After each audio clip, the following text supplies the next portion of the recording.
This is a solo podcast, episode 82 of the TRT show. Before I start, please do me a favour. If you haven't subscribed already,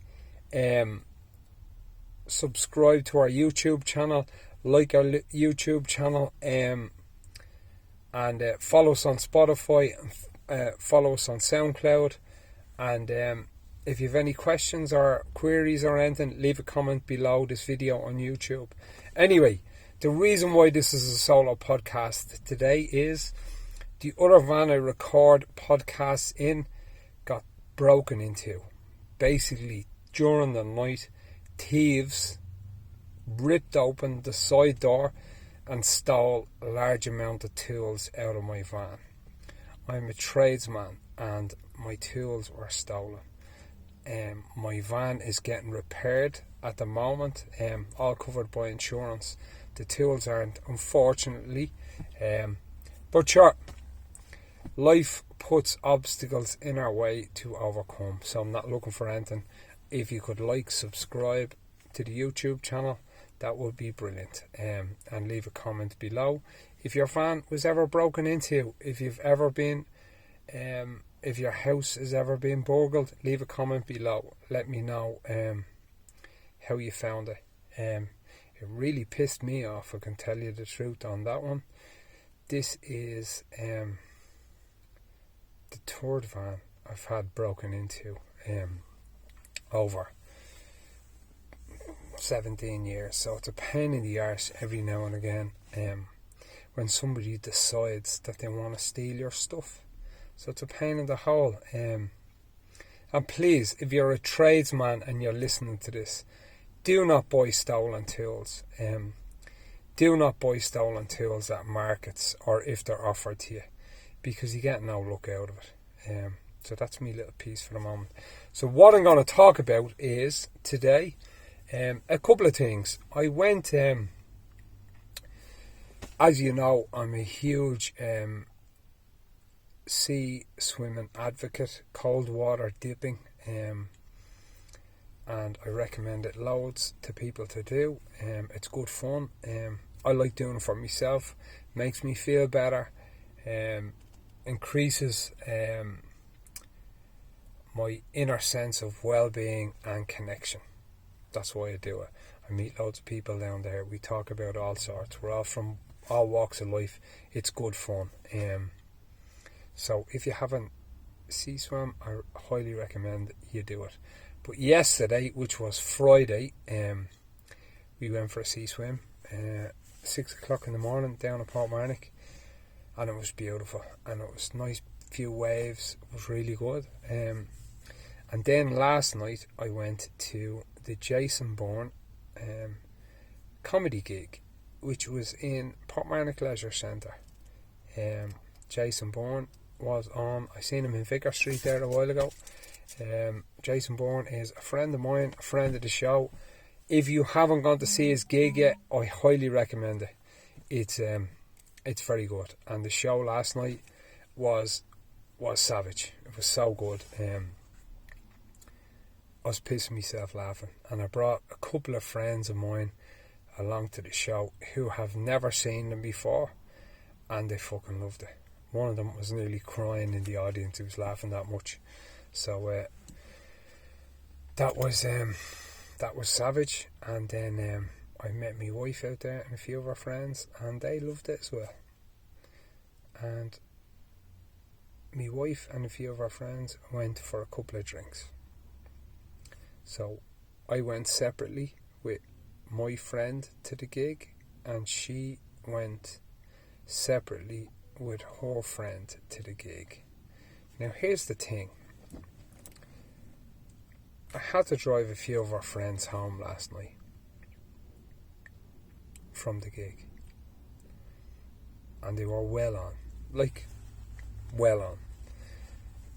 I wasn't drinking, I was driving obviously. My mate wasn't drinking. I don't drink anyway, at all. I don't drink, but my mate doesn't drink either.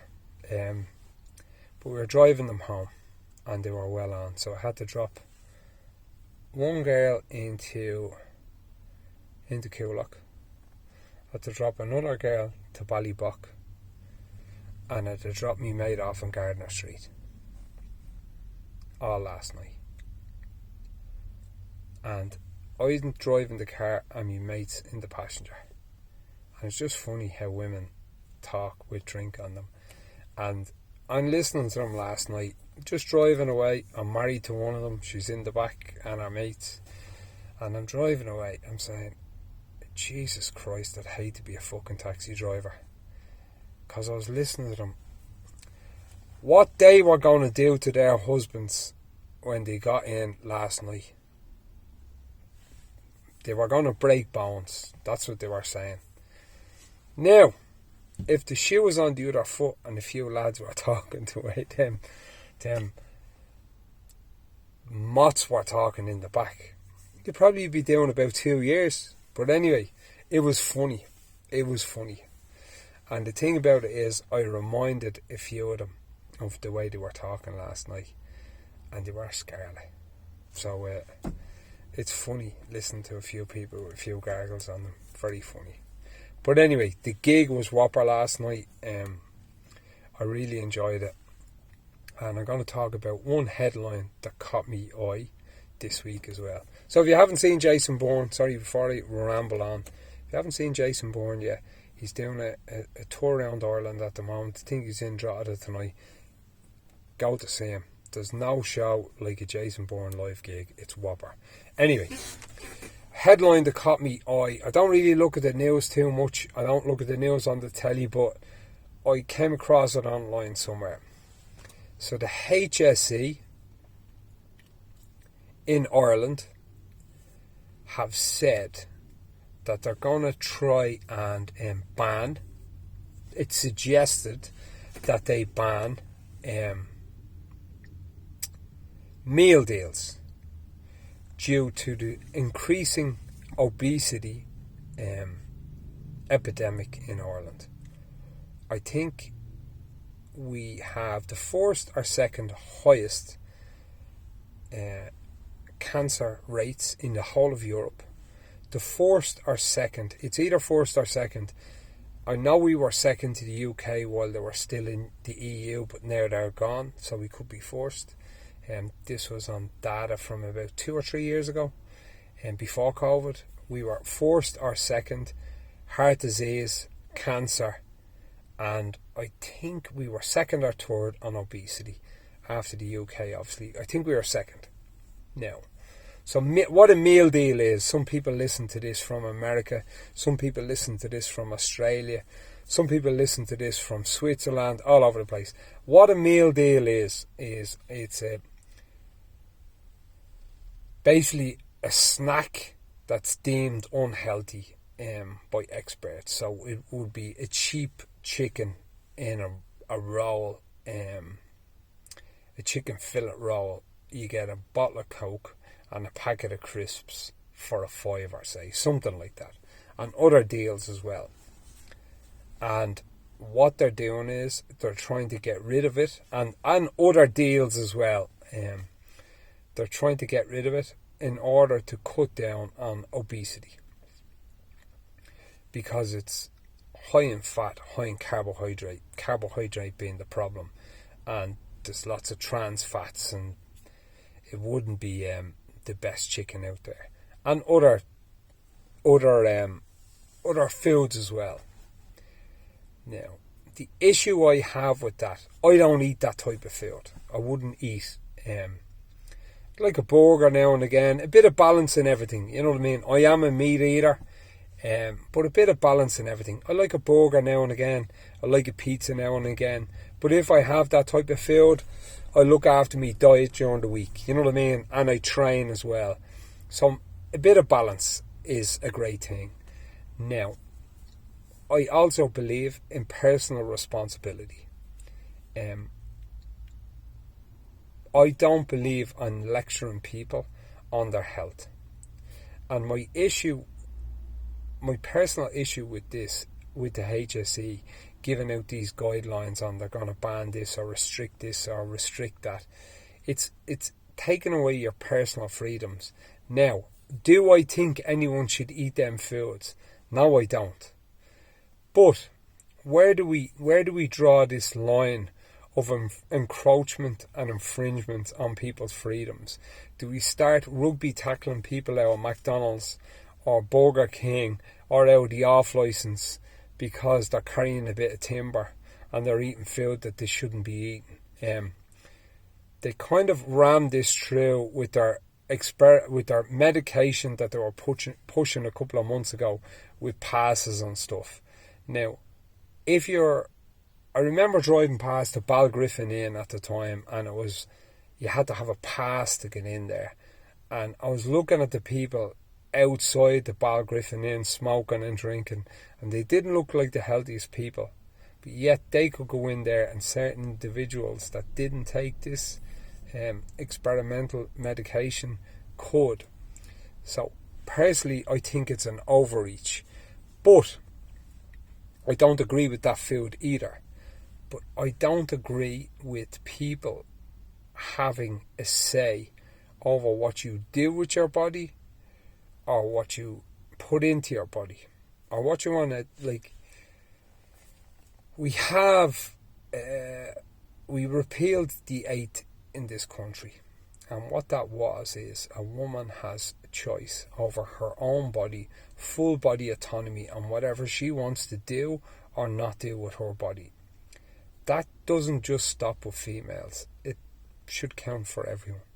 So whatever I want to do with my body, it's my choice, and I shouldn't have an unelected body lecturing me on that. And the other point is, going back to what happened 2 years ago, if you're unhealthy, if you have heart problems, blood pressure, you're obese, please don't lecture people on taking experimental medication,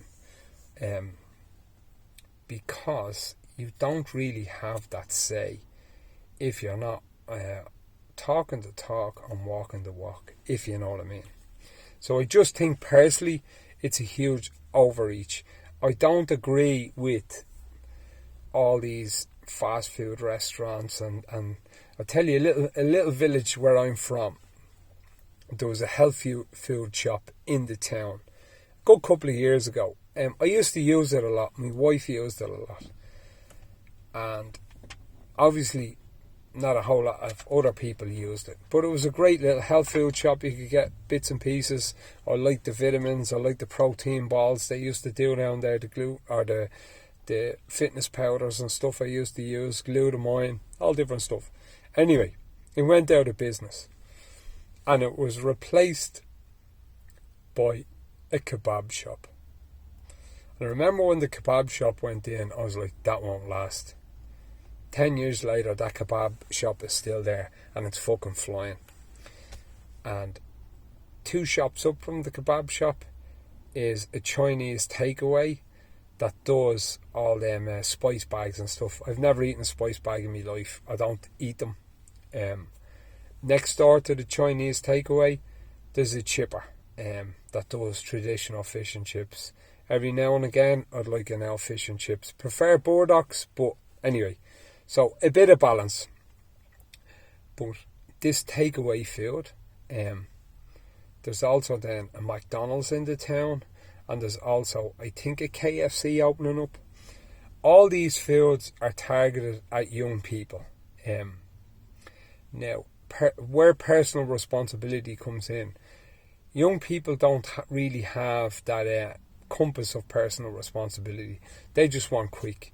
Nowadays, you can order on apps, and I'm not a killjoy. If you want to eat that type of food, a bit of balance. If you want to eat that type of food, probably train the next day, or try train the next day, and try and keep that type of food to a minimum. But anyway, they're everywhere. They're advertising, and they target young people, and they target lower income people by appearing to make this food cheap. But this food may be cheap finance wise, but long term wise it's not cheap. There is a cost, and everything you do in your life there is a cost, and I'm not an expert, but I'm an expert in how I live my life, and I don't think anybody else should tell me what I can do with my body, what I can eat, what I can't eat. They can just suggest it, and I'll take it on board if I want to do it or if I don't want to do it. But and this podcast is just a suggestion. It's think for yourself. It's only suggested. These things I'm saying are suggested. Take what you like and leave the rest. It's like, if you want to eat that food all the time, keep it to a minimum. I would suggest, if you eat that food all the time, do you know what? You're going to pile on the pounds. You're going to struggle, and you're not going to feel good. Lots of sugars, lots of trans fats, lots of them shitty. It's cooked in a lot of them shitty trans fats oils, rapeseed oils, all the crappy sunflower stuff that you don't want to eat. That's what they're cooked in, fried in, and it's nasty shit. And there is a price to pay on that type of food if you're eating it all the time, if you know what I mean. But this is only a suggestion. And also, if you jump out of an airplane with a parachute in your back, it's suggested that you pull the cord. But each to their own. But all these places are targeting and advertising young people. And our young people are becoming more obese all the time, bigger. And it's not a matter of just don't eat that food and train. There's a lot of other issues going on as well. Food is probably one of the most accessible drugs we have out there. It makes you feel good. If you're a bit sad, first people want to do is reach for food. So it's a bigger issue for our community and our country, and a discussion than just don't eat that crappy food and train. There's a few other bits and pieces going on there about people's mental health, their well-being. Why do you want to choose this food? There's a lot going on. It's not just a train and don't eat shite mentality. There's a few other bits and pieces going on, if you know what I mean. So I'm going to stop rambling on that one. I don't think this HSE, they're an unelected body. I didn't vote for them. Don't overreach and tell me what I can and can't do with my body, what I can eat. I wouldn't eat that type of food, but I'm going to not start lecturing other people on what to eat. That's my 2 pence worth on that headline that I read, and that is really all I have to say tonight. What do you think on that? Do you think do you think the HSE should be able to ban that type of food? What do you think? Spice bags, KFC opening up. There is, if you look at them, KFCs and all these restaurants, they do open up in particular areas, and they also suggest on the menus themselves that the food should be eaten in moderation. But do you think they keep to certain postcodes? I noticed that, maybe it's just me, but I noticed that they just open up these kind of retail fast food places in certain postcodes, the cheaper end ones. So leave a comment below. Let me know what you think on this podcast. I'll have a new guest on next week. I'll be back to me full setup. And that is it for tonight. So please do me a favour. Share this podcast via your WhatsApp groups. And please subscribe to our YouTube channel, to our Spotify, and to our SoundCloud. Thank you very much for listening. And yep.